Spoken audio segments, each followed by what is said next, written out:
All right, welcome back to another episode of Denoised.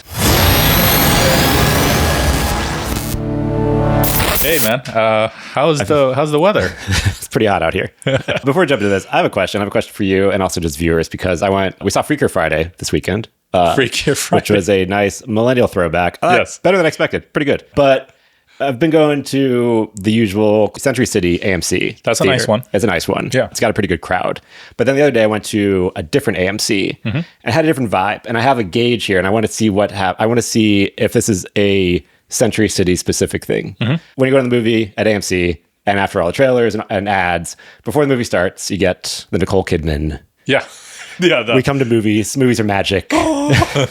Do people clap or cheer when that commercial comes on at the movie theaters you go to? Absolutely not. It's so cringe. Does this happen at Century City? You're living in a bubble. At Century City, every time there's always someone that claps or cheers. And now we're starting to do it too, because we're like, wait, do we? And we went to another theater, no one clapped. And then that audience was not as into the movie. And now I'm thinking, that's my gauge of like, is this a good quality audience if they clap and cheer for Nicole Kidman? Ladies and gentlemen, here's my analysis of this. Joey lives in a bubble. No, seriously, in LA, it is a bubble within the bubble of LA. Yes. LA itself is a bubble, right? It's a 100-mile square radius bubble. But within that, the West Side is its own particular niche bubble. There's a lot of studio employees live on the West Side. If you talk about Sony, there is Apple TV, and some of the bigger studios are Nan Studios is out there, and so on. So I live in the normal part of LA, the suburbs. I'm a very normal suburban dad, as I like to think. And the AMCs that I go to, there's several here in the Valley.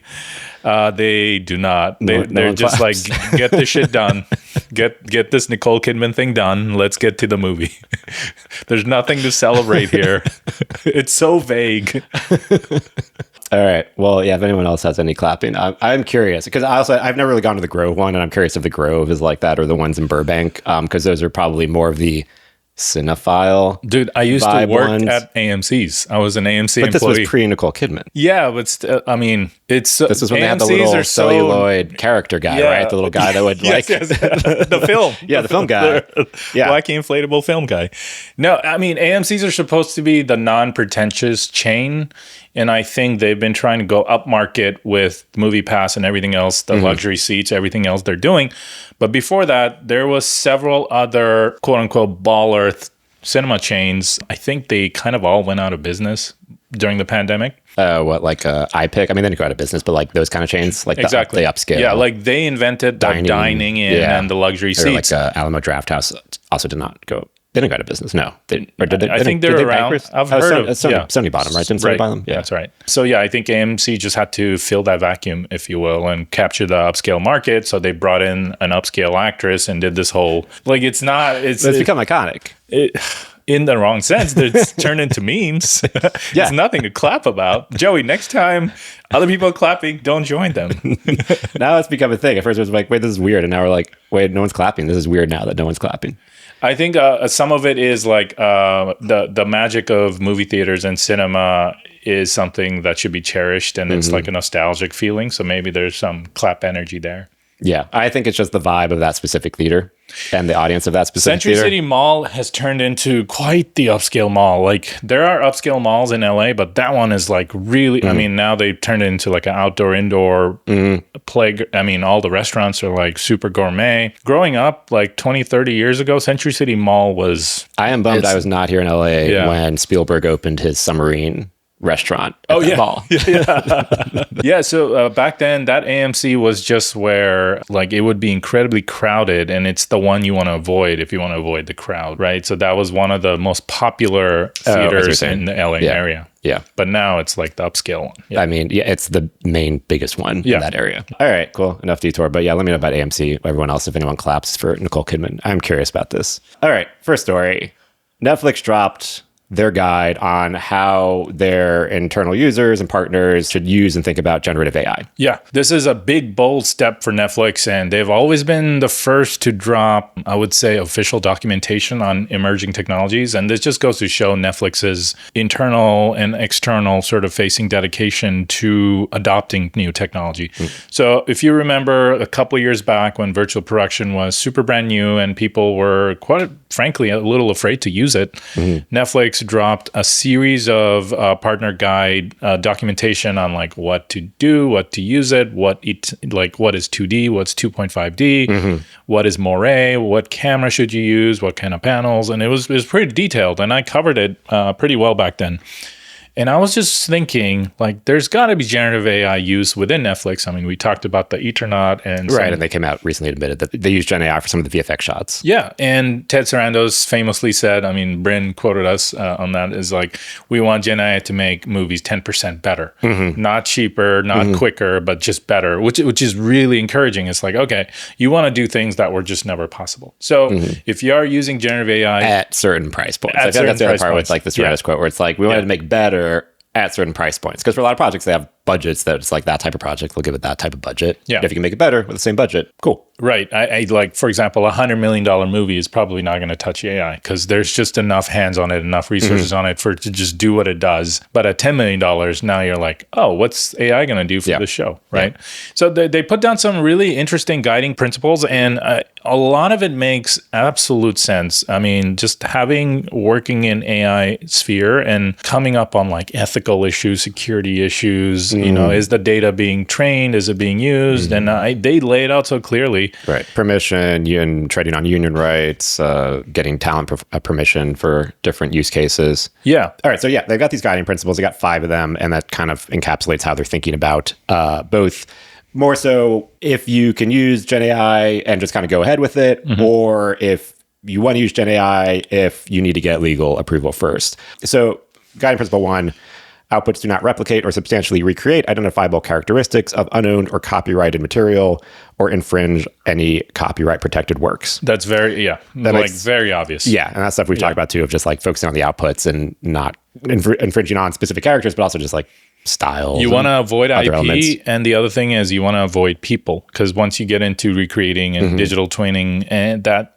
gets into like SAG, for example, then the guild will have to step in. Right. Second one, generative tools used do not store, reuse, or train on production data, inputs, or outputs. Yes. Also very obvious and very important. That's very important for a corporate, for an enterprise level. Yeah. Like if you're Disney, you don't want to use a generative model for Star Wars and then have them take all the Skywalker data and then train a model that now knows Star Wars. Or even stuff in development or proprietary data, like give it a Star Wars script for a project you're working on to try to make some reference images or mood boards. You don't want that script that gets fed in to then be trained and potentially like people can retrieve data from that. Absolutely. In the future. I feel like this has come up as a question. It also has a lot of either misconceptions or misunderstandings of the tools you use. Because also a lot of times with the free level tools, it's free because you are opting into... You are the product. Yeah. The stuff you input will be trained in the future. But then if you get more of the enterprise levels, or if you pay through the API, I mean, every product is different. You have to verify what they do and don't do. But usually if you start paying or go through enterprise, they have disclaimers that they don't train on your data. Yeah, typically you have to opt in for them to train on your data. By default, they don't touch your data on enterprise level stuff. Yeah, even because I use Gemini through, because I have like Google Workspace for my work email. And so I have Gemini through that. And on the bottom, it's like, we don't train on your data through that. But if I use it on my personal Gmail, if I logged into Gemini with my personal Gmail, it would probably not have that disclaimer and would train my data. Just on Google and Meta specifically. I mean, these behemoth tech companies, they could say whatever they want and do whatever they want. So like there could be a conflict of interest there that they say they're not going to use the data, but then they're using all the data. How would you prove that? You have to go down that. It's just they're big enough and data hungry enough to do so. Even if you sue Google, you're not going to take them out of business. Right, like a Disney can go sue Google as much as they want. That's gonna nick them, if that. No, but I mean, it could be costly, bad PR. Sure. Go to court, a bunch of documents come out. Right. Like, yeah. So I would just take that with a grain of salt that they're not using the production data. especially with these bigger companies. The small AI startups, I think like Runway, Luma, Pika, they're small enough where you can obliterate them with the lawsuit if you're Disney. And they're going to obey, they're going to listen because this is the biggest customer they have to date. But yeah, I think it is fuzzy as far as what each individual tool does and does not do with your data. Absolutely. And that should be clearer. Number 3, where possible, generative tools are used in an enterprise secured environment to safeguard inputs. This is so obvious. Yeah, I mean, if you're using DCC tools like Unreal Engine, use it behind an enterprise secure environment. This is the differentiator here. So if you're looking at like Runway, for example, you're probably going to sign up to the $30 a month or whatever plan on their website, and then it's all browser based. And yes, it's SSL secured, but it's not enterprise level secure, meaning you could be hacked quite easily. So if you're handling careful, precious IP, like if you're making Stranger Things 6, you don't want to upload that on a browser. Right. Or if you have like your own character designs and you're trying to get other versions of it, but it's like, oh, it's like, you know, whatever the next monster is, that is, you want to be surprised. Like you'll want that being uploaded out to an unsecure environment that could be hacked and leaked. Correct. And I'm just picking on Runway here. I'm just saying most of the consumer tools are now browser facing public tools. You want to shift away from that into possibly like a single sign-on type environment, IT infrastructure that is monitored by InfoSec team, information security team. It's relatively hack proof and things like that. So big studios have environments like this already set up. Yeah, this goes back to the Sony hack from a while ago. Like, look how devastating that was for them as a company. Yes. Yeah. So it's important. Number 4, generating material is temporary and not part of the final deliverables. And they got some more clarity on that, but they kind of rank where the Gen AI material is being used, whether it is just for concepts and pre-production stuff. And then they also have different levels of, is this going to be in final frame, but like background fillers type stuff? Or is this going to be something that's a featured prop or a character? We can talk about that in a second because they break that down. Yeah, more specifically of how they think about these different uses. So it's not just a blanket Gen AI, but how you're using it is important. This part really saves them from a lot of headache, I think. When you say that generative AI is not going to be able to render final pixel in most cases, then it just goes back to, okay, it's just a tool, right? It's not going to replace people or jobs. It's just a thing to get you from point A to B, but it's still going to be hand finished and hand done. Yeah, exactly. And 5th one, Gen AI is not used to replace or generate new talent performances or union covered work without consent. So, big, hugely important. This is probably the most important one because this is the one that I think a lot of celebrities are really concerned about is, do they need Harrison Ford anymore? Now that they have Harrison Ford digitally made, you can make Indiana Jones forever, even after he passes.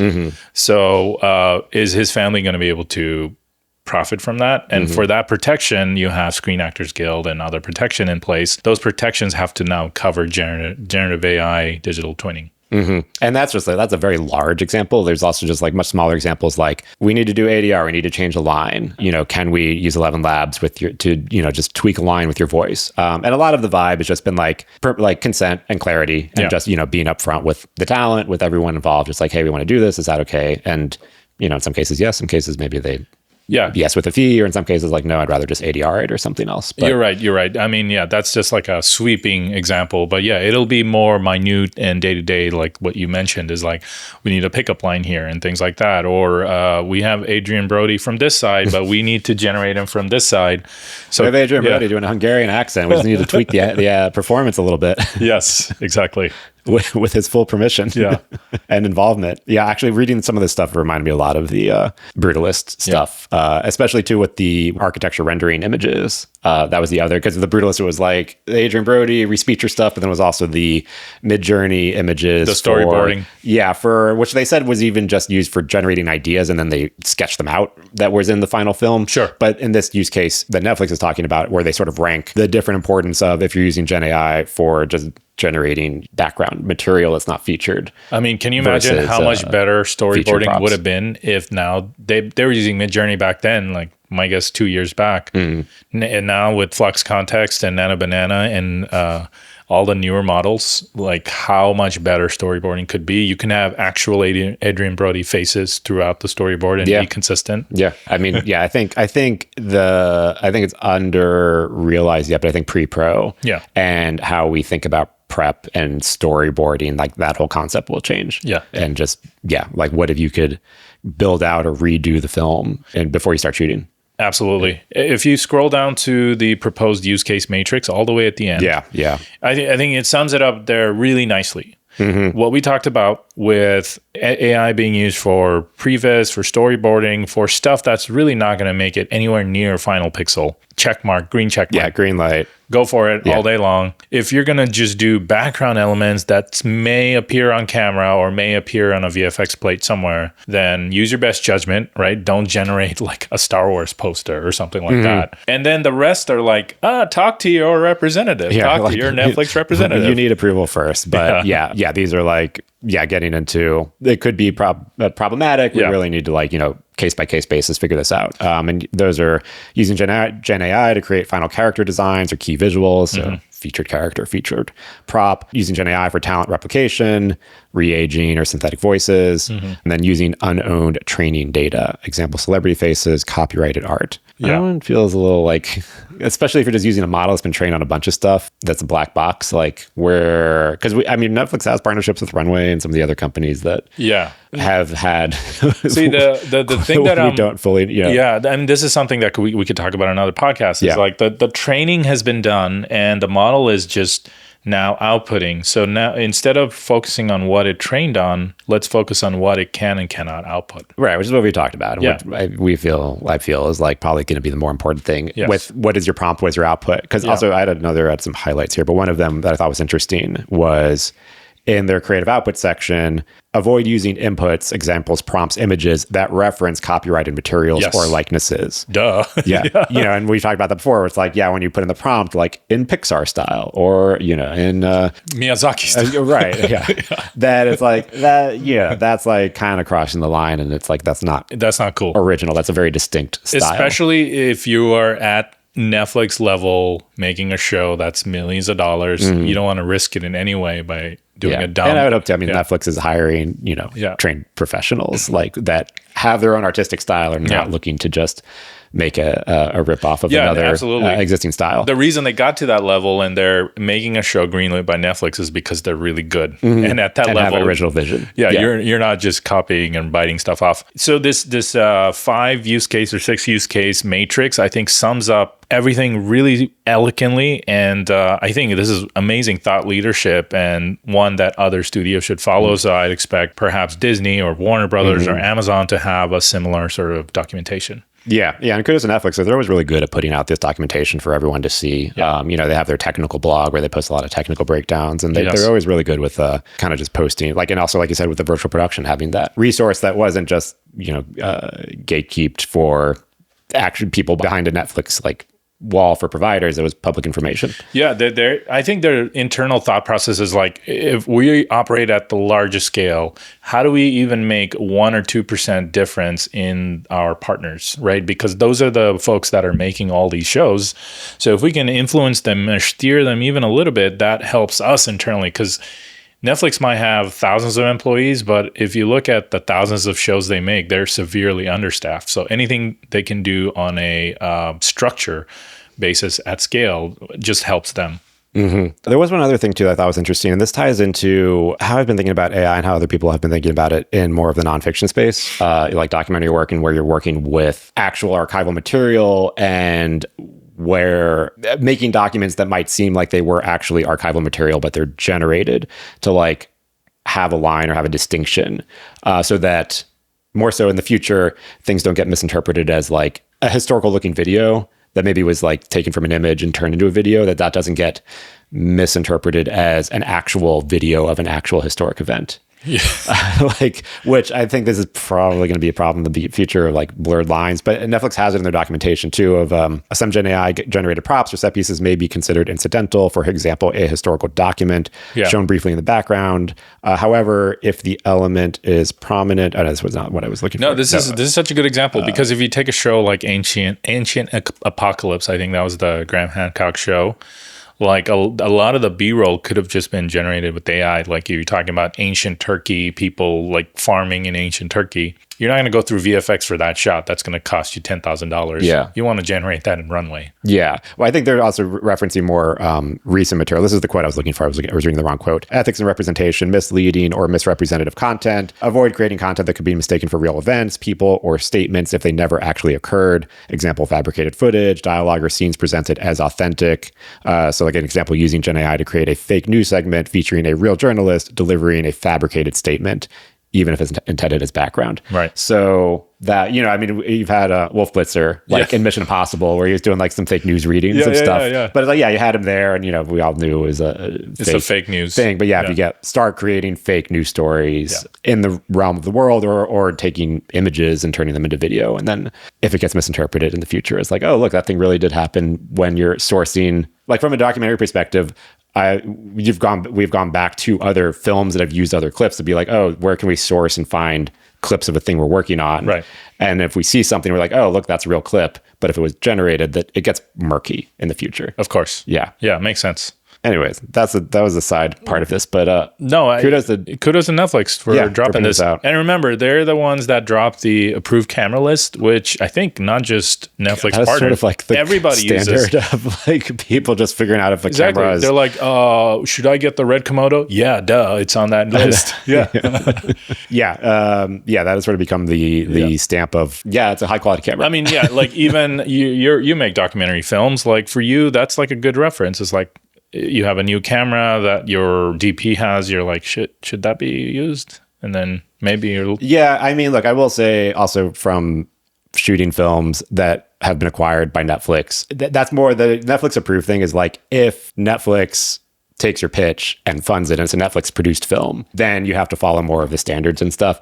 But if you made a film and then they're like acquiring it, if it looks good, they don't care. What are they going to do? Make you reshoot it? Right. Yeah. So from experience, actually, it is the featured like panel image like of this film. And it was shot with the GH4, a little Panasonic, Micro Four Thirds camera, which is not on the approved list, but they're solid. It looks good. Yeah. It worked out. Yeah. So they will, if it's a good story, they will buy it. Yeah. Yeah. And Netflix is, on that approved camera list, I just feel like they have an internal team that just tests cameras all day long. Like this is not coming from thin air. They're not, this is. They go through the specs, they test everything. It's got to fit into a specific pipeline and data requirements. And then not only do they tell you what cameras work, but if you look at the list, it'll tell you what settings you have to use to hit the minimum for quality requirements. Yeah. Yep. All right. Next story. Cosm. So we went to Cosm to check out the Matrix experience. And we're going to do a breakdown of what our experience was, what we thought was really good, what we thought could be improved. All right. So Cosm itself, the experience, got the tickets. Yeah. Went out there. Beautiful building, went to the space, big atrium, lobby. Brand new building. Yeah. Yeah. Like not even a speck of dirt on the outside or the inside. No. So the atrium lobby, I mean, it was empty because this was like a midday screening of the Matrix film, but obviously Cosm's main thing is live sports. Yeah.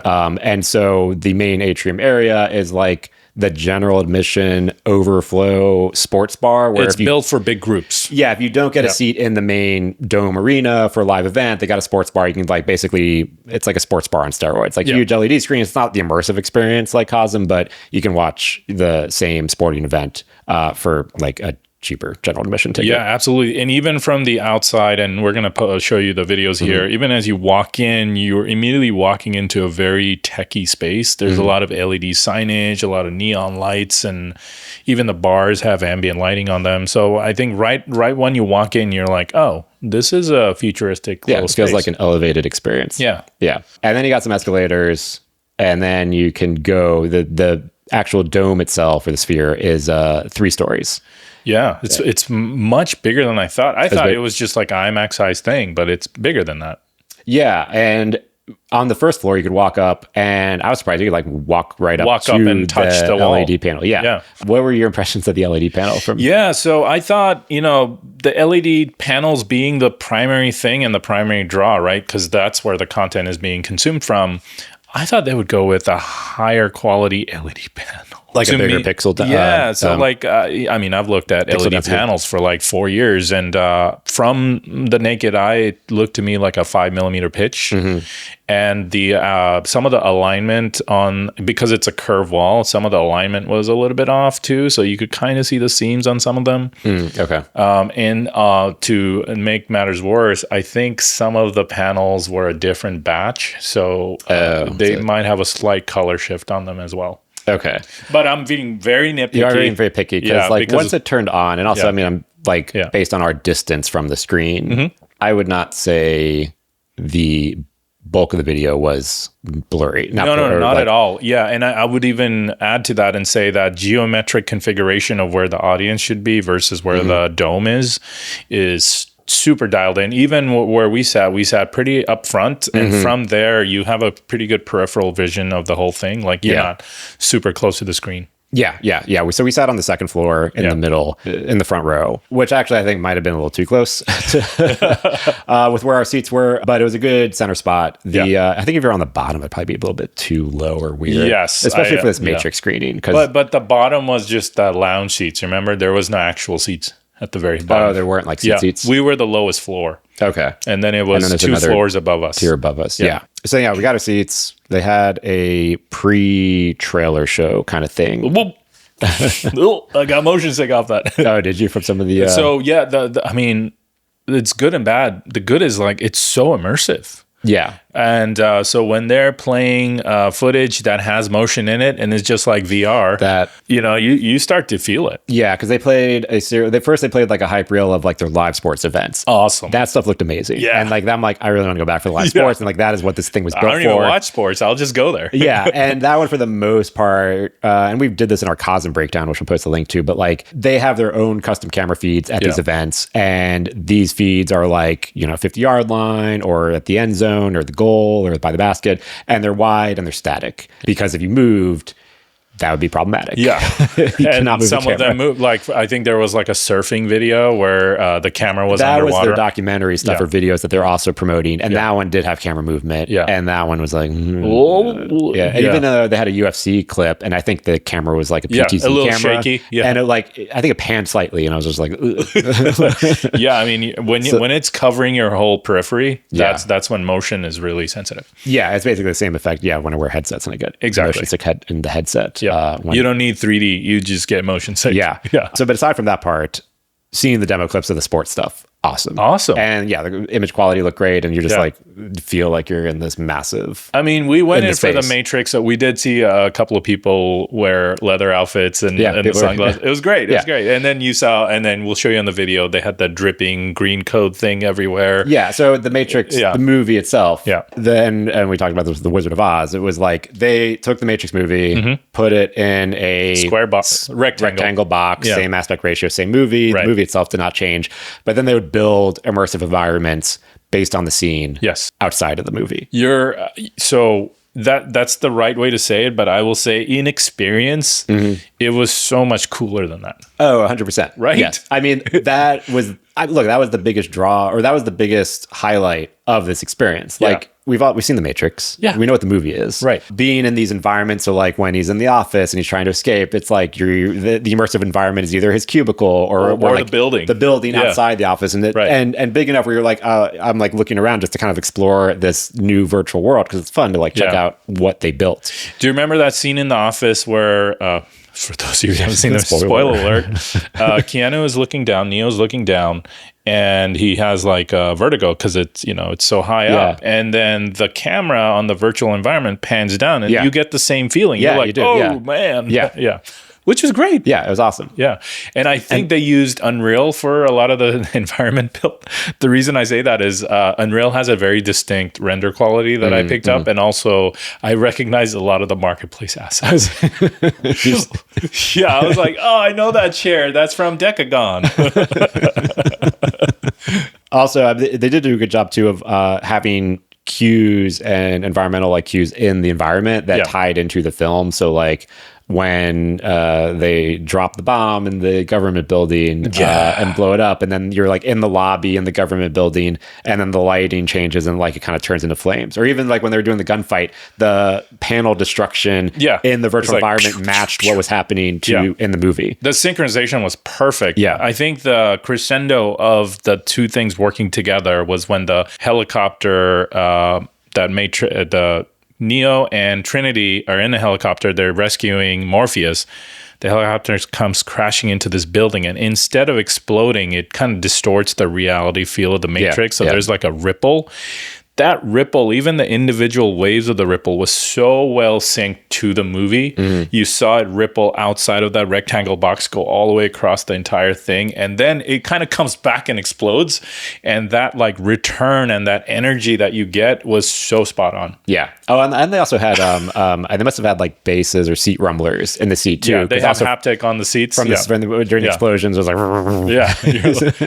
I was just like, yes, this is worth every penny. yeah. So that like brought a new level to the movie. I mean, like also these tickets were like they're a premium experience. The tickets were like I think $60 a ticket, and so you want something different. You're not going there just to watch the movie, which made me think of The Wizard of Oz in this experience. I was telling you about that the whole time. I was like, this is what they should have done.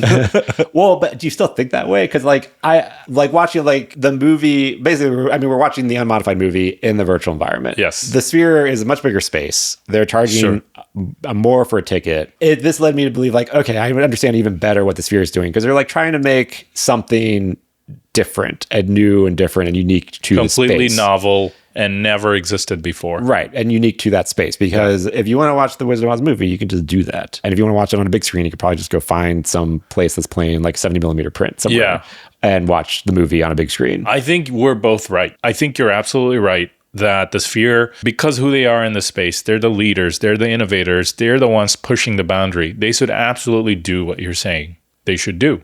Me being the conservative sort of production guy, not taking risks that puts you out. They could have just gone the Matrix approach, put a rectangle around the original film and just augmented it with virtual elements. They have a much better sound system. They have more control over the LED wall. They obviously have haptics on their seats too. So I think either approach would work and could warrant the same price. The jury is out on which approach will forever live in history. Well, I mean, The Wizard of Oz is like that's already cemented itself in history. Yes, exactly. And that's the reason we loved it and we didn't get mad at anything is because the Matrix itself was unaltered. Right. Completely, like not even edited 1 minute. Yeah, they added an extra thing. And you and I have seen that movie many, many times. Like we know every beat of that movie. And so what was cool was every beat of the movie we remembered plus more. And that added to that experience where Wizard of Oz, you've seen it a few times, you go watch it at the Sphere, either you're going to be blown away by the new experience or you're going to be like, that is not like the movie at all, right? So which is it? Or it's somewhere in between? I mean, well, I'm thinking with the Sphere, it's like if you were to do like, we're going to do a stage adaptation of The Wizard of Oz. Like people would not be upset that you reconstruct the layout and the structure of the film, like Wicked, the play, right? It's like because it's like, oh, that is a different format. It's a stage play. You're not going to like faithfully adapt every single scene and blocking from the movie into a stage play, right? And I feel like the Sphere is something in between this. What they're doing, maybe they should have just called it something else, like the Wizard of Oz Sphere Experience. I think it's setting expectations. Yeah, to be like it is now. We're not just playing the movie on a big screen, right? And it's not a theatrical like new adaptation version of it. We're like making something new that's a different version experience of The Wizard of Oz. You're absolutely right. I don't disagree with you at all. I think if anybody's going to do it right, it's them. Yeah. And there's so much room for error. Yeah. So this made me more gung-ho on Wizard of Oz just because all of my favorite parts of this were the extra environment elements they built. And so it's like, I want to see more of that. Yeah. Even when we reviewed that CBS Sunday Morning video of Wizard of Oz, like some of the shots where it was just Oz in that giant sphere display, that's got to be life-changing, right? Like just to see Oz in his full scale and what that was the intent was. So I feel like you're in the center cathedral thing with the whole environment around you. Yeah, that's cool. Yeah, like negatives about Cosm. Yeah. So all right, it's no secret that Joey and I are film people. We love film. We love quality. And the Matrix original unaltered footage seemed exactly that. It was unaltered and not ready for that resolution, that contrast, that frame rate of that venue. Yeah, the projection of the movie itself was not good. That great. I don't know what the source file was or how they got it. Very lossy codec. Yeah, it felt like I think I joked. I'm like, I feel like I'm watching my bootleg version from like high school. Yeah, my DivX version. Like it was, the motion was a bit jittery. It was a bit blocky in some parts. Right. I mean, we've seen the movie a million times, so it didn't take away from that. But it wasn't a display issue because it was like the virtual environment was super sharp and crisp around it. Yes. The movie itself was just like a little. Yeah, the Unreal environments were far crisper, and the black levels were blacker, and the white levels were whiter than the movie itself. So it was like an issue with this whatever source file they're playing this movie from. Right. And then on top of that, the frame rate was such an issue. It was juddering. Yeah. Right. And I think I know why. I think the LED processors can't do native 24, true 24. And so they were probably doing a 3.2 or a 2.3 pull down in real time. Yeah, I was wondering because it's like, okay, they built this for their live broadcast stuff. And their media server is built for the live broadcast. So it's probably feeds. designed for 5994 or some broadcast format. And now they can't do true 24 on it. So every other frame is like skipping.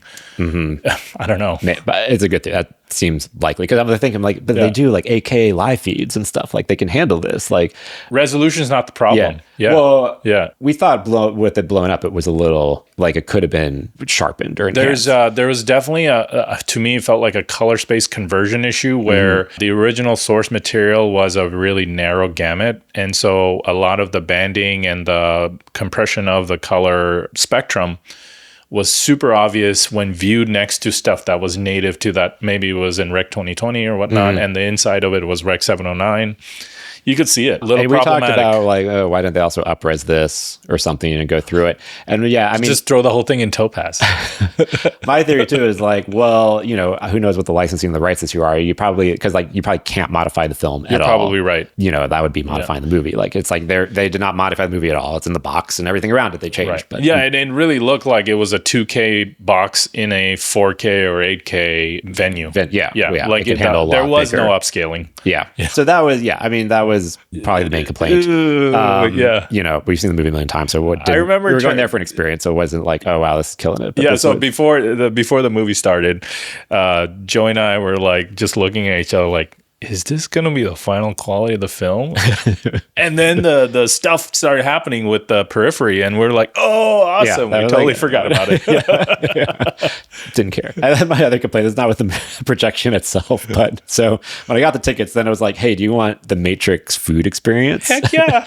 And it was like another like $50 person add-on, but it was like, all right, cool. Let's do the full thing. Because Cosm was like, oh, they got a whole bar and like, food and a whole kitchen thing. And the menu looked really impressive. They had pizzas and other things, but we got this like prefix meal thing. Yeah, and it was very Matrix themed. Yeah, everything was themed. And look, the timing of when they brought this stuff out was really impressive. Impeccable. Like, the first thing they brought out was like some noodles in a custom box. It was like really good noodles for like a reference. I think I have a video of that. Keanu says they have really good noodles there. And then they brought out some pieces of steak when Cypher was eating the steak with the agent. And the minute Cypher bites into the steak, my steak arrives. Like, they hand you the steak thing. I was like, wow, no way, that can't be right. Like, and then when he goes to the Oracle, he's like, have a cookie, and then they like hand you a chocolate chip cookie. And the people next to us didn't get the menu, and they're like, that's not fair. They're getting food on cue. So that was cool. But that was it. So basically for $50, we got a cup of noodles, 2 little pieces of steak, and a chocolate chip cookie. Yeah. And no drinks. No drinks. No drink was not included. Right. And no souvenir thing. No like... If it was like, kind of like the movie theater with the popcorn bucket, like something you take home, like, okay, maybe. That would have been cool. So I was like, like the Dune popcorn bucket that people use for VFX with the monster. They use it for VFX? Yeah, okay. I'll send you that YouTube video. Like that shot in the sand, they used I think Adam Savage does that. No, I've heard other jokes about that popcorn bucket. Oh, not for this show. Not rated for this show. So if we were to do it again, and first of all, Cosm didn't sponsor any of this. We bought our tickets. We went there. We're just fans and curious of Cosm and wanted to experience it. 2 regular guys from LA. One lives in a bubble, one does not. 2 two regular guys that talk about the color space of the projection and the dot pitch of the LED panels. We're not regular guys. I would not get the food again because $60 goes a long way in that I would neighborhood. get the normal menu. The normal menu we saw the people next to us and they're getting like big things of like nacho chips and pizza. I'm like, damn, it looks good. Garlic fries. And those prices looked reasonable. It was like $20 for pizza and stuff. So it was like their general menu looked cool. Okay, so like we could have spent $120 on normal food and gotten way more food. Stuffed, yes. Yeah. But with the timing would have not been there. No. Well, Cosm, if you want to have us over again, if you want to meet us, talk to us, let us know. After they gave us a cookie, I was thinking like, a cookie feels kind of final, but like we only got a few pieces of food. And then I was like, are there any other food references in the movie? I like, saw the look on your face. I was happy to receive the cookie. I was like, ooh, cookie. You're like, cookie, but cookie already? Right, yeah. I'm like, that's it. But no, I mean, look, I really want to go back for a sport event. Yeah. Like that's what they built the thing for. Yeah. And like seeing that demo, it looks awesome. Yeah, 100%. I mean, just the sheer idea of building a venue custom built for sports watching is spot on. And then to add the Matrix and this other stuff on top of that is just icing on the cake. Yeah, it's a good, I mean, I don't know if this is going to be around all the time. I think like on their schedule, they had a bunch of screenings for August, I think maybe into September. I don't know if this is going to be like an always on kind of thing. Like the same thing we talked about with what if these guys Wizard of Oz. do a Wizard of Oz to compete with the Sphere? Wouldn't that be funny? I can imagine the Sphere locked down the rights on the Wizard of Oz for immersive screenings. That's probably it. Like, they probably have exclusive for that window. $80 million. I would hope they have exclusive. Right. No one else can touch the Wizard of Oz for. I think this is such a good proof of concept. They could probably do like Blade Runner, the original one. Yeah, or the first Alien. Yeah, look, there's tons of movies that would be so fun to just watch this, and their conversion process is a lot less of a lift than what the Sphere is doing. And let us handle the upscaling. Guarantee you we'll do a better job. Work in upscaling into your rights when you license the film. Or only license 4K films that have a 4K conversion already. Yes. Yeah. But yeah, overall, a Cosm experience, like overall super fun. Yeah, I'll do it again. I would do it again too. Awesome. All right. And then last story. This one came up on Variety, and the headline is AI becomes Hollywood's new secret weapon in talent negotiations. Quote, the data doesn't lie. Really? How so? I was reading this because I'm like, in AI and Variety's covering it. It's interesting. But there's like some stuff about this that was like rubbed me the wrong way, where it was either a misunderstanding of how the people are using the tools or misunderreporting what's happening here. The gist of it is, the example was the new Amazon film, Heads of State, action film that just came out, starring Idris Elba, John Cena. Representatives for the fourth build actress, Shipra Jonas, who played an agent. Her representatives used AI tools, including Grok and ChatGPT, to measure and analyze viewer sentiment, and that they found that their client was the main driver of the success of the movie, the fourth most watched Amazon MGM Studios film of all time on the platform on the talent side. So basically saying her representatives, in this article, it says they used Grok and ChatGPT to analyze online sentiment of just people talking about the film and what they liked about it, and that her being in the film was the biggest driver drove of more that awareness sentiment. or drove more positive feedback and people watching the film than the two title actors. Oh, that's so interesting. Interesting use of the tool. But my thought was like Grok and ChatGPT don't work that way. Like if you're analyzing, there are companies that do this. They're not analysis tools in that sense. Rip the data. You need to have like data pipeline feeds like plugged in and like, paying the API fees to like get the data fire hose from Twitter or X and like the other platforms. Right. And then you would run your AI model to analyze that. Right. But I'm like, all right, is the story just not really kind of having a misunderstanding of how AI works, or are the representatives going to ChatGPT and being like, who is most popular in this film? Yeah, that has no bearing because it's a quantitative versus qualitative thing. Yeah. So this story just made me more confused than, I don't know, bringing insights. Yeah, and also like ChatGPT doesn't hold up in court. Like this stuff, LLMs hallucinate, they BS, and they don't have real data. I mean, they just train on a fixed set of data from a certain point. They've gotten better at accessing like the web, but even if you're going to a website or do a search,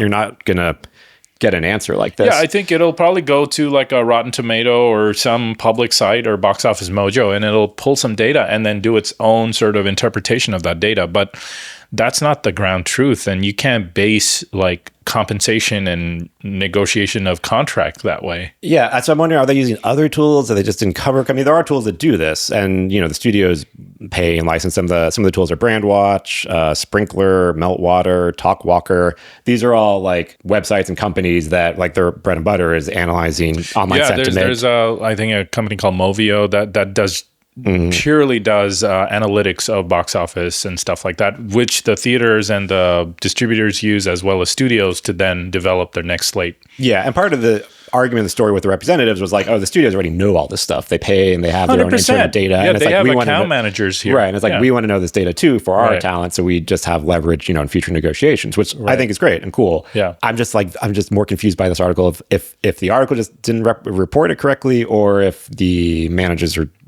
using the tool in a way that and getting inaccurate information. It seems like her agents are new to AI. First of all, like they haven't been using ChatGPT for many, many years to sort of kind of show its own faults, right? You and I use this stuff all the time to know that you can't take this stuff seriously. Yeah, no, you just can't trust it. Yeah, right. You have to cross-reference, and you have to go from Grok to GPT to Perplexity and so on. And just even across that, you'll see such a wide variance, right? There is no replication of data per se. Right. And like I said, I don't know if the agents or representatives were using it, or if they were using another tool and the article just didn't cover this correctly. So maybe they were using a more proprietary tool or use case. That's why I'm curious, because this article just mentioned ChatGPT, and it's like there's either more to that or it's being used incorrectly. Right. The Grok thing, I'm wondering though, because I mean, Grok maybe kind of work because Grok does source X, Twitter, for data. I mean, I don't think it would be able to analyze the millions sentiment of millions of tweets, unless maybe there's an enterprise plan or something that would enable that. Yeah, maybe. But yeah, I mean, it's also like, well, are they going to ChatGPT and being like, was my actress the number one driver of this film? Yeah, and it's like, you are absolutely correct. It's like, well, yeah, I would. What if you were trying to get Priyanka Jones to like get a bigger salary per se? What I would do is take that effort and that money you're putting into Grok and ChatGPT and instead give it to a person that is an analyst and let them use all the tools they have at their disposal rather than just an agent on ChatGPT. Yeah, I think there's more to this. I'm not sure if the Variety story just completely underreported this or... If you're the agent, reach out to us, because I would love to understand more about what you're doing, because this is a great use case. Look, I mean, if this unlocks data that you have access to that studios would pay tens of thousands of dollars for, and it helps you negotiate better deals, awesome, great use of AI. Okay, so Anjula Acharya, who is Chopra Jones's manager, quotes, "You can really see where the cultural heat is building, and it gives you that data really fast." From just what, ChatGPT or something? Yeah. All right. Yeah, no. Okay. Can't do it. That, the data might not be that accurate. Yeah, but I'm glad Variety covered it, because it does show a shift in the tools and the things that we're using to gauge movie performance. Call me old school, but just like box office for us was the golden metric of performance, right? Well, but that's hard now in the streaming days because there is no box office. Exactly. Yeah. And so now you're having to rely on all this other stuff, like what's the cultural heat online?